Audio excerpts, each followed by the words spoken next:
Before we try to start doing global extrema in Calc 3, let's take a quick review of global extrema in Calc 1. For example, we might see a question like, find the global extrema, maximums and minimums, of the function f of x equals x cubed minus 3x. Now, if you remember enough about polynomials, right, that's a cubic, right, which always either goes like, this, or it goes like this. Right? There's never any global extrema, and so that's actually a trivial problem, and that's not the kind they give us in Calc 1.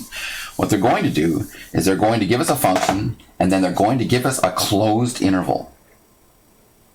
And I'm just going to pick one. I'm going to say from -2 to 4. Like that. The idea is this is a continuous function. Continuous functions on closed intervals always have a top, always have a bottom. And we know that all the tops and bottoms have to happen either at the critical points or the endpoints. So what we always do is we start by taking the derivative like this, say 3x squared minus 3. We note, by the way, that it's always defined, so we can find all the critical points by setting this equal to 0. I'm going to just factor, because I know I'm going to be setting it equal to 0.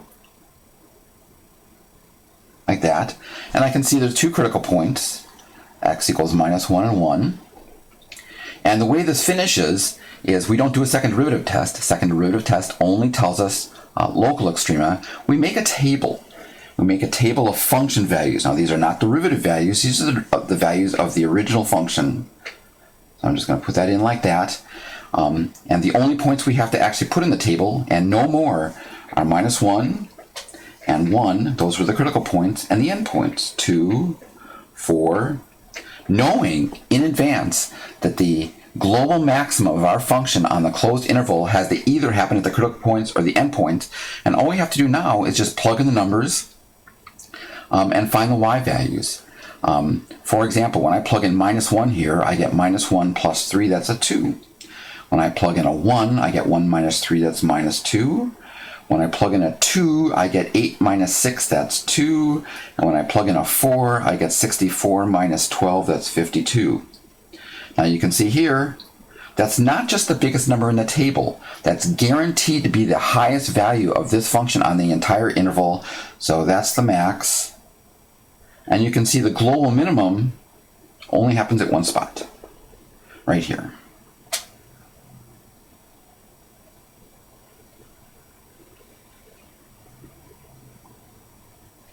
Right, we didn't use one of the critical points to find the global min. We didn't use one of the endpoints, right? This is actually sort of typical behavior. Slightly more typical behavior, by the way, I think, is that it usually happens at the endpoint. But we do have two maximums here. I'm sorry, we have two global extrema. We have a global max. We have a global min. And just a recap of the process. It had to be a closed interval, or there might not be one guaranteed. We find the critical points. Those get listed in the x values. We find all of the y values of the critical points and the endpoints, and whichever is the biggest, that's the global max, it's guaranteed, and wherever it's the lowest, that's the global min, and that's guaranteed.